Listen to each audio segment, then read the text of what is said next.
76వ కీర్తనలో దాదాపు 12 వచనాలు ఇక్కడ వ్రాయబడి ఉన్నాయి. ఇప్పుడు చక్కగా చదివి వినిపించారు. అందులోని మొదటి 3 వచనాలు మనం చూసినట్లయితే దేవుని యొక్క గొప్పతనం మొదటి 3 వచనాల్లో మనకు కనిపిస్తుంది. అలాగే 4 నుండి 6 వచనాల్లో విజయం అనుగ్రహించే దేవుడు మనకు కనిపిస్తాడు. 7 నుండి 9 వచనాలు మనం చూసినట్లయితే దేవుడు ఎంత భయంకరుడు, ఆయన ఎడల మనం ఎలాగ ప్రవర్తించాలి అనే విషయాలు వ్రాయబడి ఉన్నాయి. 10 నుండి 12 వచనాలు ఏంటంటే దేవునికి మనం చెల్లిస్తున్న మొక్కుబడులు అవి ఏ విధంగా నిర్వర్తించాలి, ఆయన ఎలాంటి వాడు, ఆయన మనం ఎలాగ హానర్ చేయాలి అనే విషయాలు ఆ చివరి 3 వచనాల్లో వ్రాయబడి ఉన్నాయి. మనం వాటిని క్షుణ్ణంగా పరిశీలించినట్లయితే మొదటి వచనంలో యూదాలో దేవుడు ప్రసిద్ధుడు, ఇశ్రాయేలులో ఆయన నామము గొప్పది అని వ్రాయబడి ఉంది. అపోస్తుల కార్యములు 17వ అధ్యాయము 22-23 వచనాలు మనం చదివినట్లయితే అక్కడ ఒక మాట మనకి క్లియర్గా కనిపిస్తుంది. 23వ వచనంలో కనిపిస్తుంది, నేను సంచరించుచు మీ దేవతా ప్రతిమలను చూచుచుండగా ఒక బలిపీఠము నాకు కనబడెను, దాని మీద తెలియబడని దేవునికి అని వ్రాయబడి ఉన్నది. కాబట్టి మీరు తెలియక దేనియందు భక్తి కలిగి ఉన్నారో దానినే నేను మీకు ప్రచురపరచుచున్నాను అని చెప్పి ఇక్కడ వ్రాయబడి ఉంది. పౌలు ఏథెన్సు వారులకు ఈ మాట చెప్తూ ఉన్నాడు. వారికి ఏమని చెప్తున్నాడంటే, మీ దేవతా ప్రతిమలను చూచుచుండగా ఒక బలిపీఠం నాకు కనపడింది, దానికి ఏమని పేరు పెట్టిందంటే తెలియబడని దేవుడు అన్నట్టు వ్రాయబడి ఉందంట. కానీ ఇక్కడ మొదటి వచనంలో మనకి ఏమని వ్రాయబడి ఉందంటే యోధాలో దేవుడు ప్రసిద్ధుడు. అక్కడ మనం చూసినట్లయితే తెలియబడని దేవుడు, తెలియని దేవునికి పూజిస్తున్న ప్రజలను మనం చూస్తూ ఉన్నాం. ఇక్కడ దేవుడు తన కనపరుచుకొని నేనే దేవుణ్ణి అని చెబితే ఆ దేవుణ్ణి మొక్కుకుంటున్నాం, లేకపోతే పూజిస్తూ ఉన్నాం, పాటిస్తూ ఉన్నాం, ఫాలో అవుతున్నాం. యూదాలో దేవుడు ప్రసిద్ధుడు, ఇశ్రాయేలులో ఆయన నామము గొప్పది. ఇక్కడ తెలియబడిన దేవుణ్ణి మనం పూజించట్లేదు, కానీ తెలిసిన దేవుణ్ణి కనపరుచుకున్న దేవునిగా కనపరుచుకున్న వ్యక్తిని మనం ఈరోజు ఆరాధిస్తూ ఉన్నాం. 2-3 వచనాలు మనం చదివినట్లయితే షాలేములో ఆయన గుడారం ఉన్నది, సియోనులో ఆయన ఆలయం ఉన్నది. షాలేము అనే మాటకి అర్థం ఒక రకంగా పీస్ అంటే శాంతి అనే అర్థం ఉంది. అలాగే సియోను అనేటప్పటికీ స్పిరిచువల్ దాని వైపుగా మనం చూసినట్లయితే స్పిరిచువల్ హార్ట్ ఆఫ్ ఇజ్రాయెల్ అంటే ఇశ్రాయేలీయుల యొక్క ఆత్మీయ హృదయం, దానికి సాదృశ్యంగా ఉంది సియోను అన్నమాట. ఇక్కడ మనం క్లియర్గా చదివినట్లయితే షాలేములో ఆయన గుడారం ఉన్నది. ఎక్కడైతే శాంతి ఉంటుందో ఆయన గుడారము అక్కడ ఉంటుంది. సియోనులో ఆయన ఆలయం ఉన్నది. నీ హృదయమే నీ ఆలయం అని ఎన్నో వర్తమానాలు మనం విన్నాం కదండి. ఇక్కడ స్పిరిచువల్ హార్ట్ ఆఫ్ ఇజ్రాయెల్ అంటే ఇశ్రాయేలు ప్రజలు దేవుని యొక్క సొత్తైన ప్రజలుగా బైబిల్ పేర్కొంటుంది. ఇశ్రాయేల్ కోవకు చెందిన వారమే, దేవుని నమ్ముకున్న ప్రతి ఒక్కరూ కూడా ఆ ఇశ్రాయేల్ ప్రజలమే, తన ప్రజలమే, తన సొత్తైన ప్రజలమే. కనుక సియోనులో ఆయన ఆలయం ఉన్నది అంటే సియోను అనగా ఏమనుకున్నాం, ఇశ్రాయేలుల యొక్క హృదయం అనుకోండి. ఇశ్రాయేలుల హృదయం అంటే ఎవరిది? దేవుని నమ్ముకున్న ప్రతి ఒక్క బిడ్డ దేవుని సొత్తైన వాడే, దేవుని బిడ్డనే. కనుక మన హృదయము దేవుని ఆలయమై ఉన్నది. ఈ మాటను బట్టి షాలేములో ఆయన గుడారం ఉన్నది అని అంటే ఎక్కడైతే శాంతి ఉంటుందో అక్కడ దేవుని యొక్క గుడారాలు ఉన్నాయి. ఎక్కడైతే హృదయాలు అర్పించి దేవుని ఆరాధిస్తారో అక్కడ ఆయన ఆలయం ఉన్నది అని మనం ఈ వాక్యాన్ని బట్టి అర్థం చేసుకోవచ్చు. ఇక్కడ ఆసాపు రాశాడు ఈ కీర్తన. ఆసాపు రాస్తున్నప్పుడు ఒక పోయిటిక్ ఎక్స్ప్రెషన్లో రాస్తున్నాడు. నాకు తెలుగు పదాలు అంత కరెక్ట్గా తెలియదు. పోయిటిక్ ఎక్స్ప్రెషన్ అనేటప్పటికి కవి తన భావంలో నుండి కవిత్వం రాస్తున్నట్టుగా రాస్తున్నాడు. అందుకనే కొన్ని వివరంగా రాయకుండా ఇండైరెక్ట్ స్పీచ్లో రాస్తున్నారు. అందుకనే షాలేములో ఆయన గుడారం ఉన్నది, సియోనులో ఆయన ఆలయం ఉన్నది అని వ్రాయబడి ఉంది. దాని మాటకు మీకు అర్థమవడం కోసం నేను సింప్లిఫైడ్ ఫామ్లో వివరించే ప్రయత్నం చేస్తున్నాను. కీర్తనలు ఐదో అధ్యాయము 12వ వచనంలో మనం చదివినట్లయితే, యెహోవా నీతిమంతులను ఆశీర్వదించువాడవు నీవే, కేడెముతో కప్పినట్లు నీవు వారిని దయతో కప్పెదవు, కావున నీ నామమును ప్రేమించువారు నిన్ను గూర్చి ఉల్లసింతురు అని ఒక మాట వ్రాయబడి ఉంది. ఆయన నీతిమంతులను ఆశీర్వదించే దేవుడు.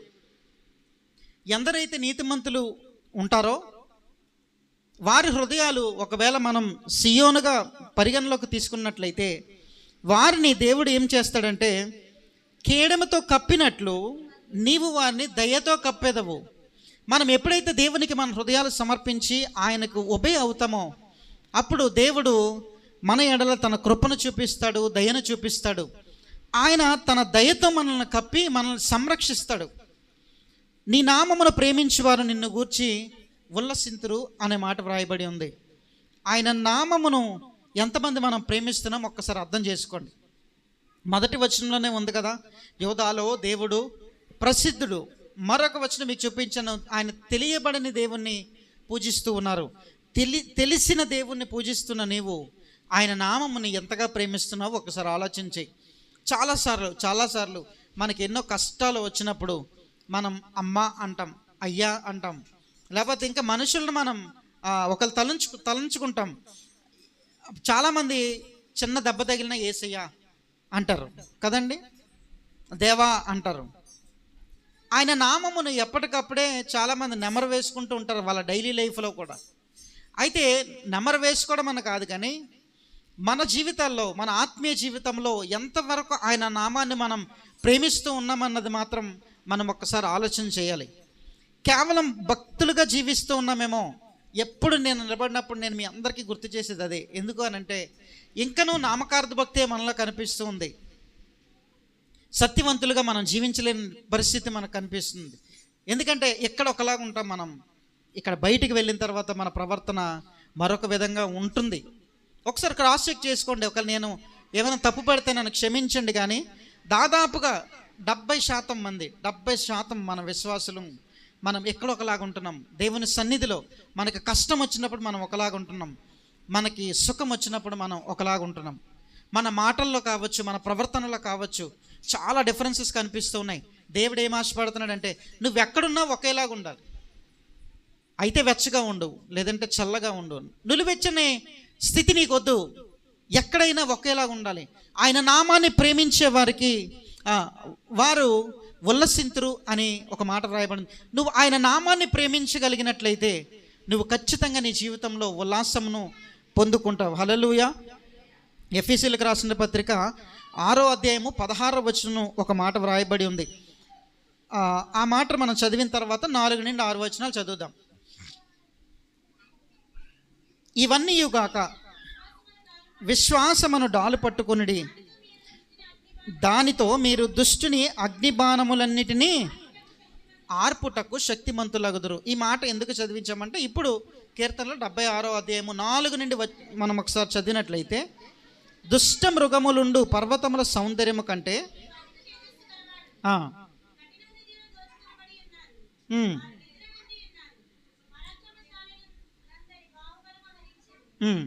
యాకోబు దేవా, నీ గద్దింపునకు రథసారథులకును గుర్రములకును గాఢ నిద్ర కలిగెను.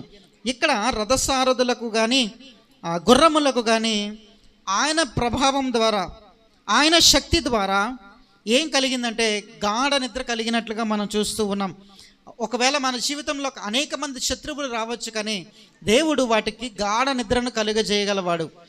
అవి మనపైన ప్రభావితం చేయకుండా దేవుడు తన శక్తితో వాటిని ఆపగల సమర్థుడై ఉన్నాడు. కఠిన హృదయములు దోచుకొనబడి ఉన్నారు, వారు నిద్ర నొంది ఉన్నారు. పరాక్రమశాలులందరూ వారి బాహుబలము హరించెను అని వ్రాయబడి ఉంది. హరించెను అని అంటే దొంగలించబడింది అని అర్థం. వారి బాహుబలము దొంగలించబడింది. ఎందుకు అనంటే దేవుని యొక్క శక్తిని బట్టి. మరి కీర్తనలు 76వ అధ్యాయము 3వ వచనం మనం చదివినట్లయితే, అక్కడ వింటి అగ్నిబాణములను, కేడెములను, కత్తులను, యుద్ధములను ఆయన విరగగొట్టి ఉన్నాడు.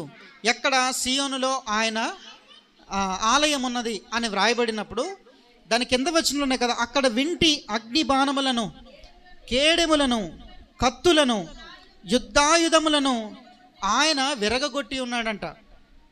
ఇవన్నీ నువ్వెప్పుడు విరగొట్టగలవంటే ఎఫెసీయులకు రాసిన పత్రిక 6:16 మనం చదివాం కదా. విశ్వాసమును మనం డాలు పట్టుకున్నప్పుడు దానితో మీరు దుష్టుని అగ్నిబాణములన్నిటినీ ఆర్పుటకు శక్తిమంతులు. కేవలం దేవుడు మాత్రమే వచ్చి వాటిని ఆపడం కాదు, కానీ నువ్వు కూడా వాటిని ఆపగలవు. దేవుడు అట్టి శక్తిని, అట్టి ప్రభావం నీకు కూడా అనుగ్రహించాడు. నువ్వు ఏ విధంగా ఆపగలవంటే విశ్వాసమును డాలు పట్టుకున్నప్పుడు, విశ్వాసంలోనికి నువ్వు వెళ్ళినప్పుడు, నువ్వు ఆ విశ్వాసం అనే ఆ కవచం ధరించినప్పుడు నువ్వు వీటన్నిటిని కూడా ఎదిరించగలవు. ఏ శోధన నీకు వచ్చినా దాని నుండి నువ్వు బయటకు రాగలవు. ఎందుకు అనంటే విశ్వాసం అనే డాలు నీకుంది కనుక. మనం ఎప్పుడైతే అది ధరిస్తామో ప్రతి దుష్టుని అగ్నిబాణములన్నింటినీ కూడా మనం ఆర్పివేయగలం. అదే మాట 3వ వచనంలో వ్రాయబడి ఉంది. 4 నుండి 6 వచనాలు మనం చదివాం. ఆయన 6వ వచనం చదివినట్లయితే, నీ గద్దింపునకు రథసారుదులకును గుర్రములకును గాఢ నిద్ర కలుగజేసేది. ఒకవేళ నీ పైన శత్రువుల దాడి చేయొచ్చు, కానీ వాటన్నిటి నుండి దేవుడు నీకు విజయం అనుగ్రహించగలడు. ఏ విధంగా అంటే వాటికి గాఢ నిద్రను కలుగజేసి విజయమును నీకు అనుగ్రహించగలడు. అందుకనే ఆయన విజయమును అనుగ్రహించే దేవునిగా ఈ 3 వచనాల్లో మనకు కనిపిస్తాడు. అయితే ఇంత జరిగిస్తున్న దేవుడు ఇశ్రాయేలు ప్రజలపైన ఎంత కరుణ కటాక్షములు చూపిస్తున్నప్పటికీ యోహాను సువార్త 1వ అధ్యాయం 5వ వచనంలో ఒక మాట వ్రాయబడి ఉంటుంది. ప్రాక్టికల్గా ఇదే మన లైఫ్లో జరుగుతున్న మాట. ఒకసారి చదువుదాం. యోహాను సువార్త 1వ అధ్యాయము 5వ వచనం చదివినట్లయితే, ఆ వెలుగు చీకటిలో ప్రకాశించుచున్నది, కానీ చీకటి దానిని గ్రహింపకుండాను.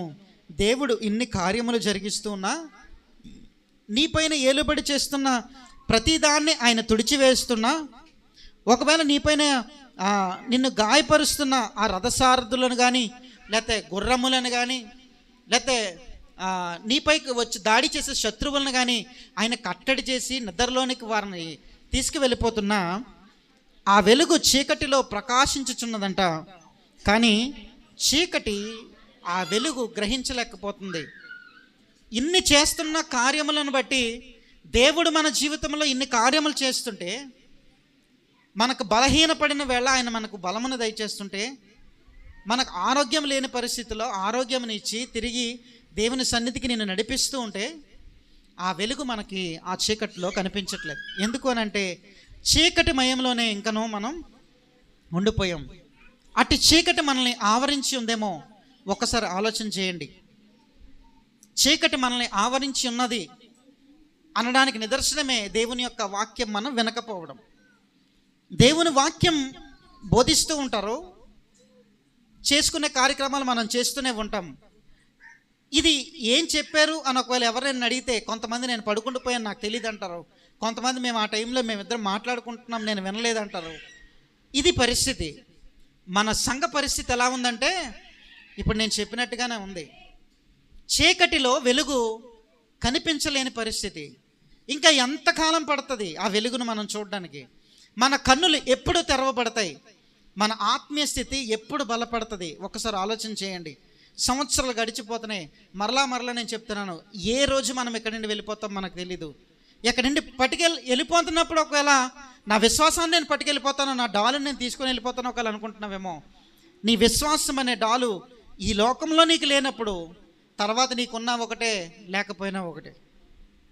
విశ్వాసం అనే డాలు ఇప్పుడు మనం పట్టుకోవాలి, వెళ్ళిపోయాక కాదు. ఒక్కసారి ఆలోచన చేయండి.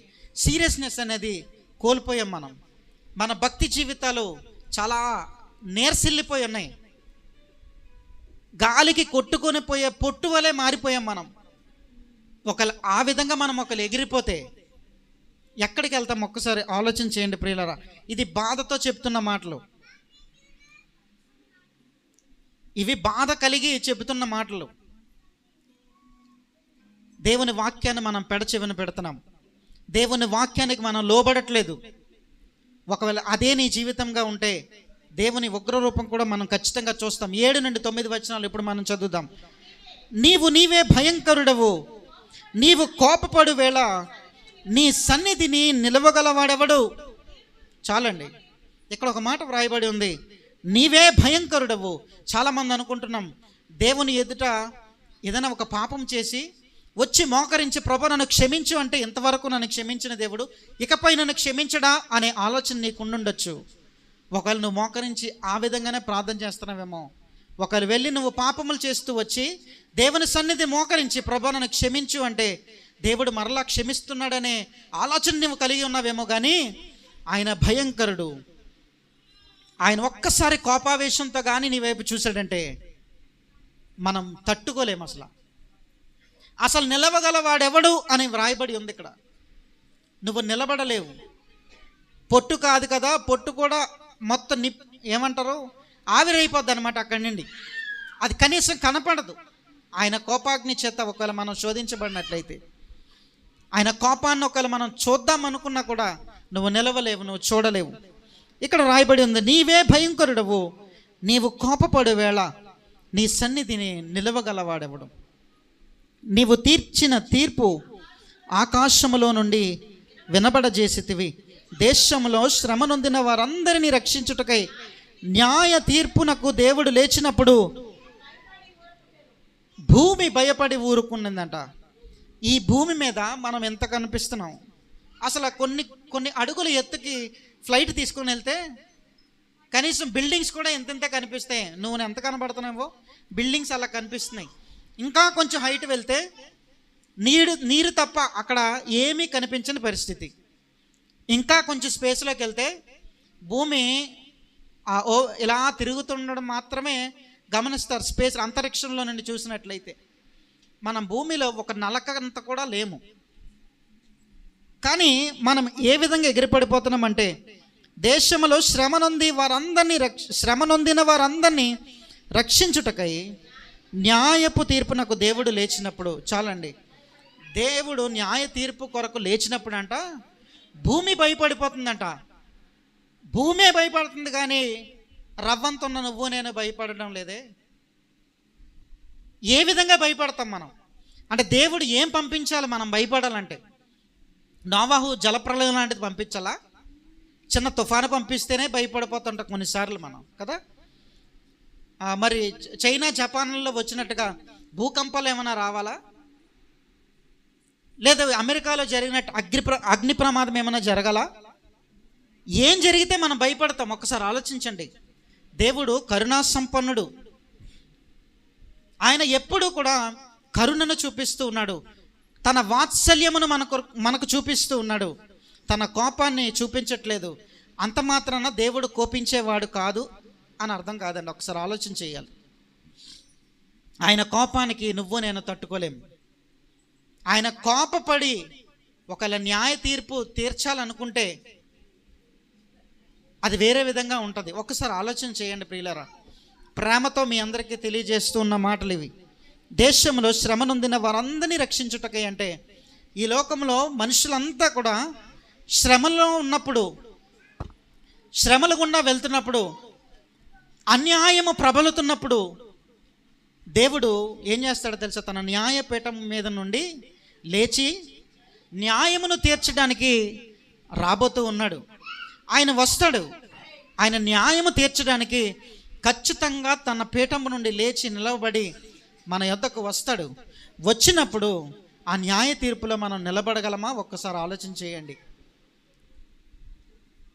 ఒక్కసారి ఆలోచన చేయండి ప్రియులరా. దాని ముందు మనం నిలబడలేము. నిలబడగలిగే శక్తిని దేవుడు మనకు అనుగ్రహించాలని మనం అందరం కూడా ప్రార్థన చేయాలి. 10 నుండి 12 వచనాలు కూడా చదివి ఈ లేఖన భాగాలను ముగించుకుందాం. నరుల ఆగ్రహము నిన్ను స్తుతించుచు ఆగ్రహ శేషమును నీవు ధరించు. చాలండి, నరుల ఆగ్రహము నిన్ను స్తుతించును అని వ్రాయబడి ఉంది. ఎస్తేరు గ్రంథంలోని ఒక సన్నివేశం ఉంటుంది, ఒక సిచ్యువేషన్ ఉంటుంది. హామానికి మొర్దెకైకి మధ్యలో జరిగిన ఒక సిచ్యువేషన్ ఉంటుంది. అది చూసినట్లయితే మొదటిసారి మొర్దెకై హామాను ఏమంటాడంటే అందరూ నా కాళ్ళకు నమస్కరించాలన్నప్పుడు రాజాజ్ఞను బట్టి అందరూ నమస్కరిస్తారు. కానీ హామాను ఏం చేస్తాడంటే ఆయన కూడా యూదుడే కాబట్టి నేను ఆయన కాలును మ్రొక్కను అని అనుకుంటాడు. ఎంతమంది వింటున్నారండి? ఒకసారి చేతులు ఎత్తండి. చేతులు ఎత్తండి అన్నప్పుడు మాత్రం ఎత్తాము, కానీ ఇంతవరకు చాలా వినలేదు. అయితే హామాను తన కాళ్ళను మ్రొక్కాలి అన్నప్పుడు మొర్దెకై మ్రొక్కడు. తిరిగి కొంత దూరం వెళ్ళిన తర్వాత రాజుకు ఒక లెటర్ వస్తుంది. తన ఇద్దరు నపుంసకుల ద్వారా వారిని చంపడానికి అన్నట్టుగా ఒక లెటర్ వస్తుంది. అది ఎవరు చెప్పారు అని అంటే మొర్దెకై చెప్పాడని చెప్పి రాజుకు తెలుస్తుంది. అప్పుడు రాజు ఏమనుకుంటాడంటే మొర్దెకైకి ఏదైనా మనం మేలు చేయాలి అనే ఆలోచన కలిగి ఉంటాడు. కలిగి ఉన్నప్పుడు మొర్దెకై ఈ సందర్భాల గుండా వెళ్తున్నప్పుడు ఇది కాళ్ళకు మొరక్కాలని కానీ హామాను ఎప్పటికప్పుడే తన ఆజ్ఞను అతిక్రమిస్తున్నాడు మొర్దెకై అని చెప్పి ఎంతో కోపావేశంతో ఉంటాడు, ఎంతో ఆగ్రహం చెందినవాడిగా ఉంటాడు. అప్పుడు రాజు దగ్గరికి తన భార్య దగ్గరికి వెళ్ళినప్పుడు భార్య ఏమంటుందంటే తనకు ఒక ఉరికంబం తయారు చెయ్యి, తనని అక్కడ ఉరి తీసేయి అని చెప్తుంది. ఆ మాట తనకి చాలా వినసంపుగా ఉంటుంది హామానికి. కనుక మొర్దెకైని ఉరేసేయాలి, రేపొద్దున రాజుతో వెళ్ళి వీడి ఆజ్ఞ అతిక్రమిస్తున్నాడని చెప్దాం అనుకుంటాడు. కానీ ఈ గ్యాప్లో ఇన్ బిట్వీన్లోనే మొర్దెకై చేసిన పని ఏంటంటే తన గోనె పట్టు కట్టుకొని ప్రార్థించడం మొదలు పెడతాడు, ఏడుస్తాడు, రోధిస్తాడు.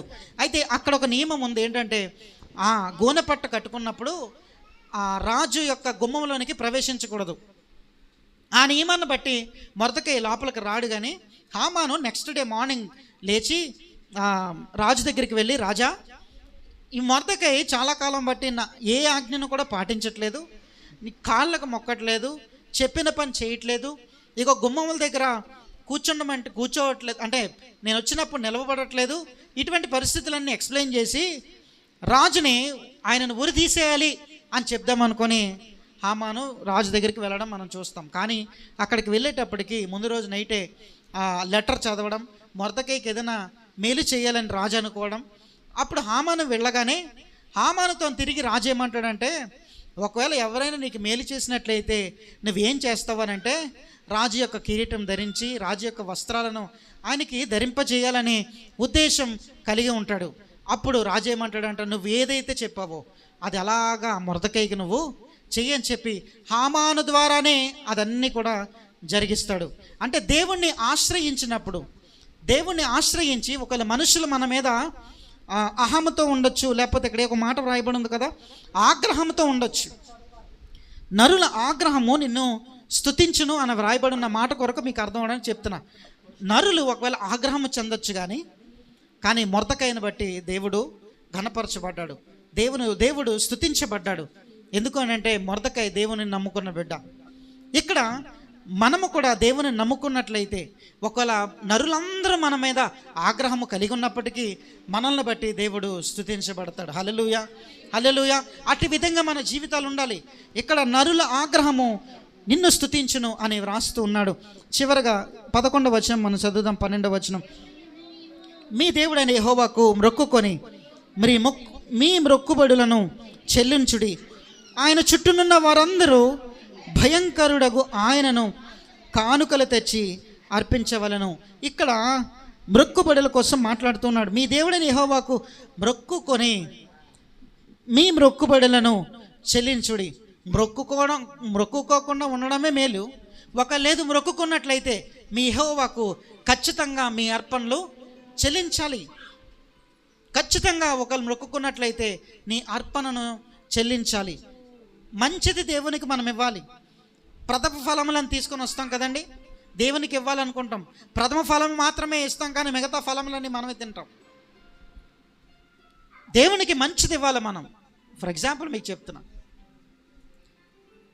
దేవునికి మనం ఇచ్చేవారిగా ఉండాలి. దేవునికి మనం మంచి ఫలములు ఇవ్వాలి. వాటన్నిటికి మించి ఒకవేళ నీ హృదయాన్ని నువ్వు దేవునికి ఇస్తే దేవుడు మరింతగా సంతోషిస్తాడు. హల్లెలూయా, హల్లెలూయా.